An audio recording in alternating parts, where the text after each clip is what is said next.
There we go. Okay, so what are the objectives of this presentation? Well, summarize the climate change impacts on fish and fish habitat.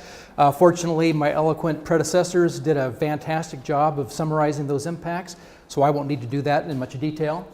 Summarize legacy impacts. Legacy impacts are the impacts that remain today from land uses from the past. Discuss current status of temperature TMDL project for a specific location within Nooksack River drainage. TMDL refers to total maximum daily load, and it's a water quality regulatory program of both of EPA and the Department of Ecology. Summarize restoration strategies and programs within the Nooksack River Basin. Discuss climate change integration into the Nooksack Indian Tribe's habitat restoration program.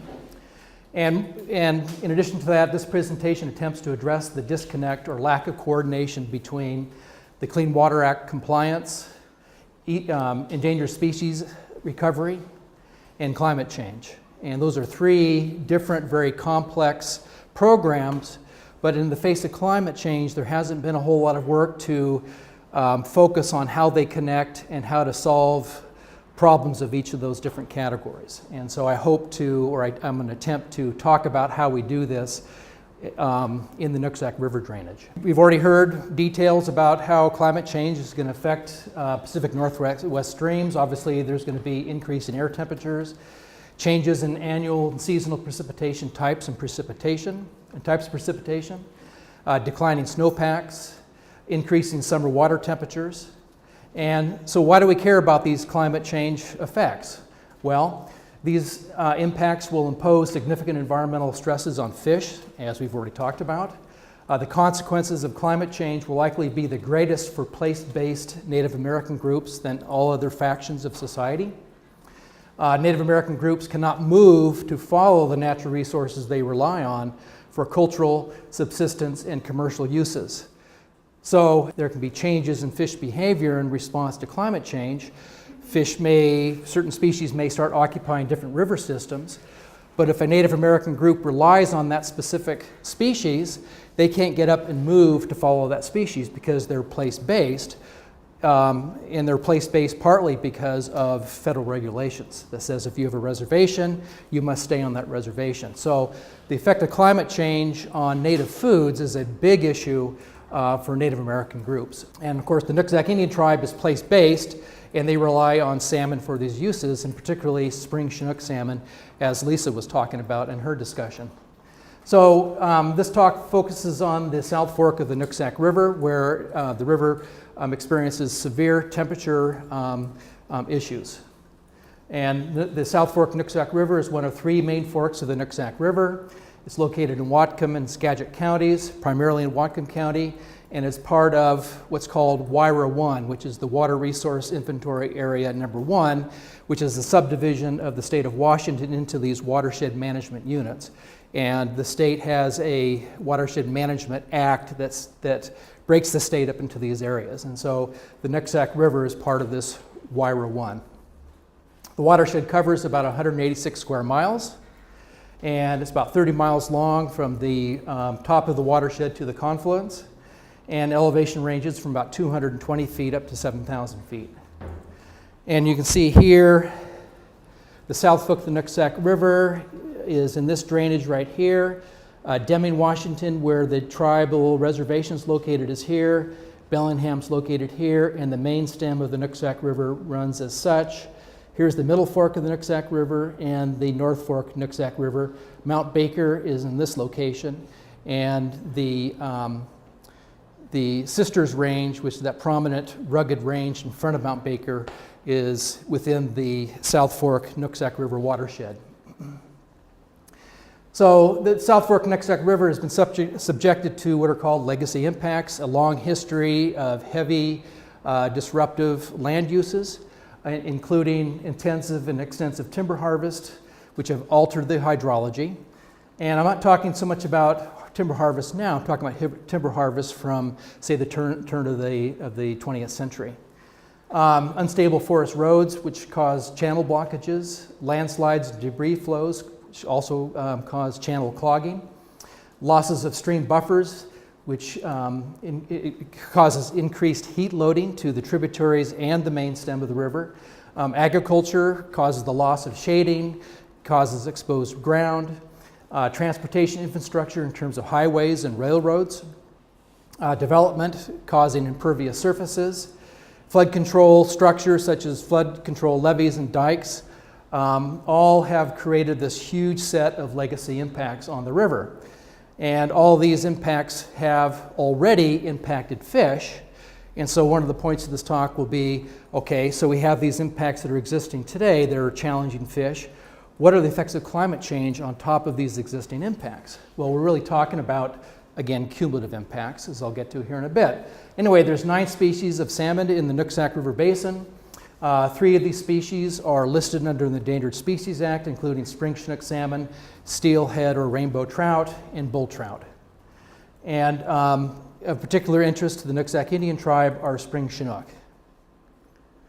One of the other concerns, which is also a type of legacy impact, are the huge reduction in abundances of salmon within the Nooksack River Basin. So back in the 1890s, there were approximately 20,000 Chinook salmon catched, and these are from records from 1895, so about 20,000 Chinook salmon. And today, as you can see from this slide here, in the South Fork, 59 were caught, and in the Middle Fork, North Fork, 219 were caught.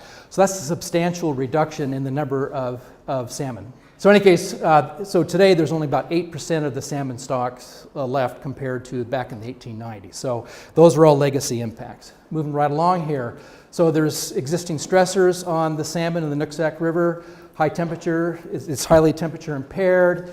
Excessive sediment input clogs the channel, lacks good holding pools with cover, has low late summer and early fall discharge, lacks abundant large woody debris, and has relatively young riparian stands. These all create very challenging conditions for salmon. And of all these limited factors or legacy impacts, flow and temperature are the most challenging for the spring Chinook salmon. So within the South Fork Nooksack River, there's numerous known reaches that exceed one or more water quality criteria for temperature, and there's a fairly complex set of criteria in rivers in Puget Sound that rely or relate to salmon life cycles, species of salmon, and where they occur. The Nooksack River's on the Category 5 list, on the 303D list. What that means is that the river has been identified as being highly impaired for temperature, and when it gets that legal designation, a formal process called a total maximum daily load process needs to be implemented that identifies what are the pollution sources, how much more of these pollution sources can the water body sustain, and what needs to be done to bring that water body back into compliance.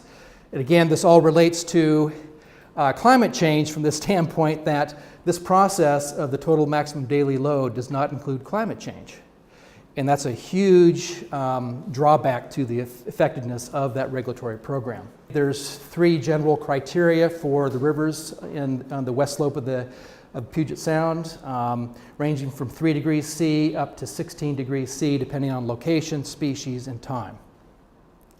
And it ends up being a very complex set of requirements within a river basin. And as you can see here, all the different colors show where different criteria apply given the species and the location. So again, I've already described TMDL. It's a regulatory process that must be accomplished. I won't go into much more detail. Now, to do a TMDL always requires some hydrologic modeling. In this case, it's done to simulate in-stream temperature under low flow and high temperature steady state critical conditions. There's also a shade model component which allows the modeler to predict what the effective shading would be under natural conditions versus various conditions under today's conditions.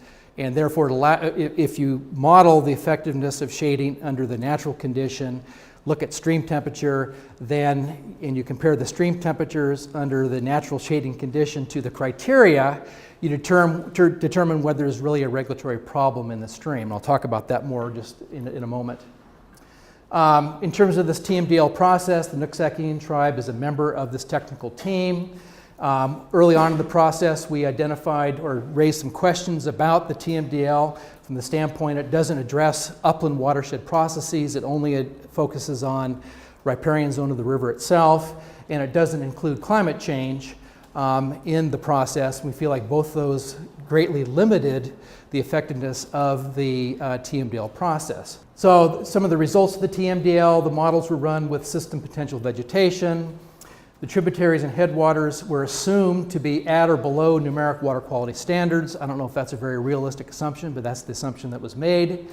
Again, under the system potential, the South Fork continues to exceed the applicable water quality standards, though it remains below lethal temperature benchmarks.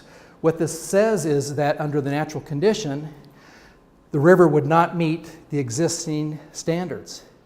Therefore, under this section of the Washington Administrative Code, it says that the simulated hydrologic regime under the natural conditions, if they don't meet the existing criteria, then that modeled temperature regime becomes the new standard or criteria. Well, what good is that? I mean, basically the TMDL concludes that since the river under natural conditions cannot meet the standard, then there is no temperature problem. What good? That's not a very effective tool at evaluating temperature within a river system. But the watershed and tributaries were not directly modeled. They used 150-foot buffers in their modeling, not the full system potential, more like 200 or 300 feet. Did not include revegetation of cobble bars and gravel bars, ignores the existing condition of the South Fork watershed, did not consider climate change. And so those are our concerns about the TMDL process. And so we started working with the EPA, the Research and Development Office of EPA in Corvallis to figure out how to include climate change in this TMDL process, and to how do you include climate change in restoration planning for salmon.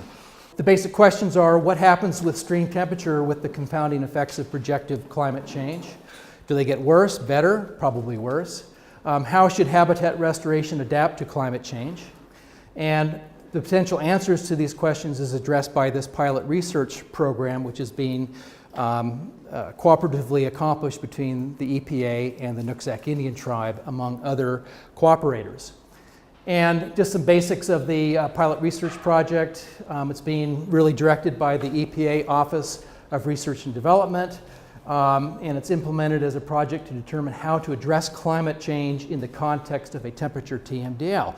Now, I will be getting to salmon restoration here in a bit, but this is the second part of, or one of three parts of this three-way problem I was describing at the beginning of this talk. The EPA selected the South Fork, the Nooksack River, to conduct this pilot research project. And the project's led by Steve Klein of the Corvallis office.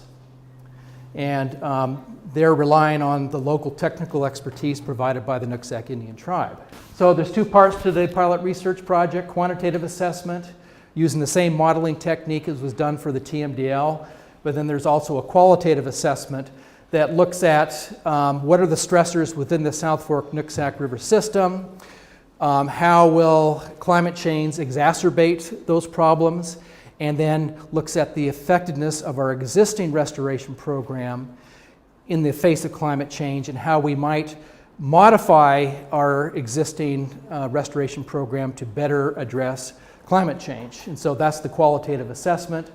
Together, the assessments represent a robust and comprehensive actions to protect the clean water beneficial uses, i.e. salmon habitat, and also ESA recovery goals under climate change. So the cumulative, we need to talk about cumulative impacts on fish. We have the legacy impacts, which have created huge or very high magnitude impacts to fish. And then we have climate change impacts, which likely are low to moderate. The point is that in terms of relative magnitude, climate change impacts is probably much less than the legacy impacts. But the climate change impacts could be the straw that breaks the camel's back. And so it's really important to follow through with climate change impacts, even though legacy impacts may have created more stress in the river system than climate change will. What are we doing for fish habitat restoration planning? Well, again, all restoration planning is conducted, planned, designed, and implemented consistent with the Salmon Recovery Plan. It's consistent with the salmon recovery planning common throughout Puget Sound.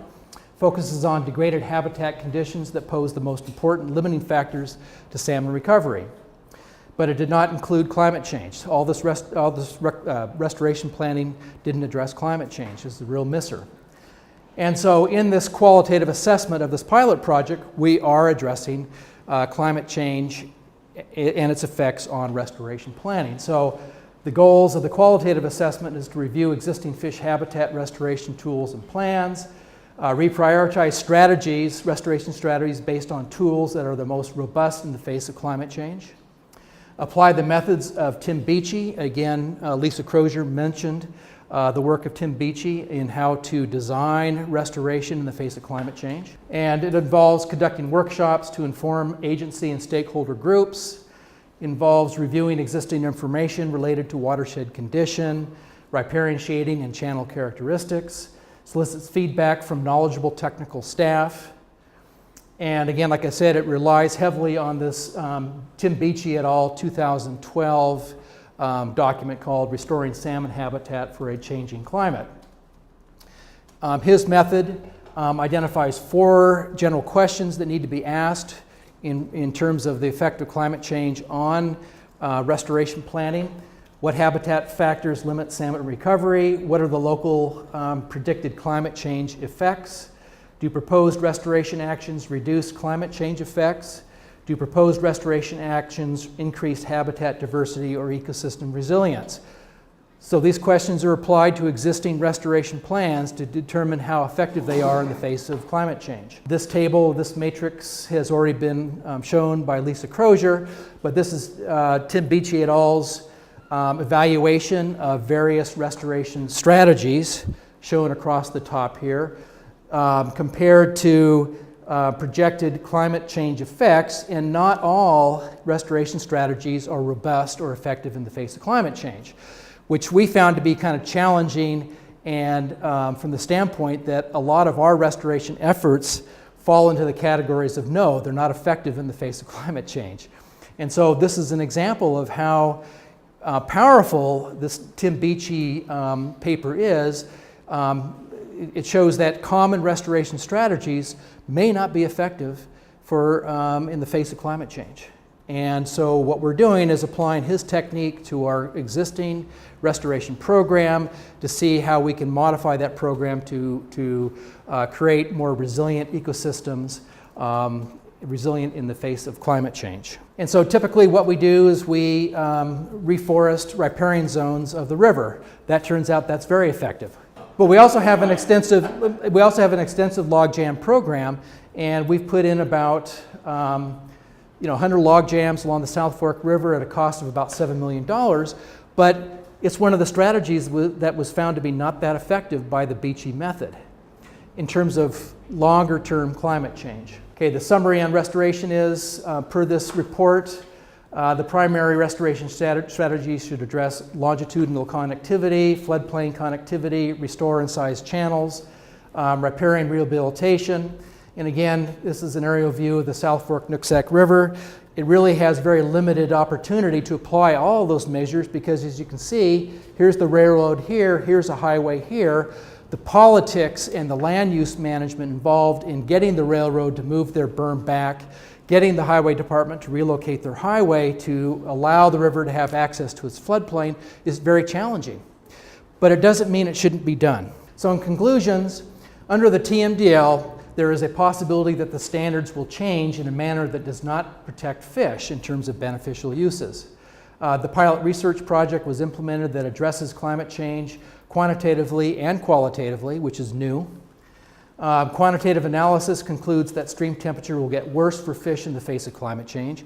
Duh. According to Beachy, the best types of restorations, or the type of restoration makes a difference. The most effective actions take significant time. Time for trees to provide effective shade.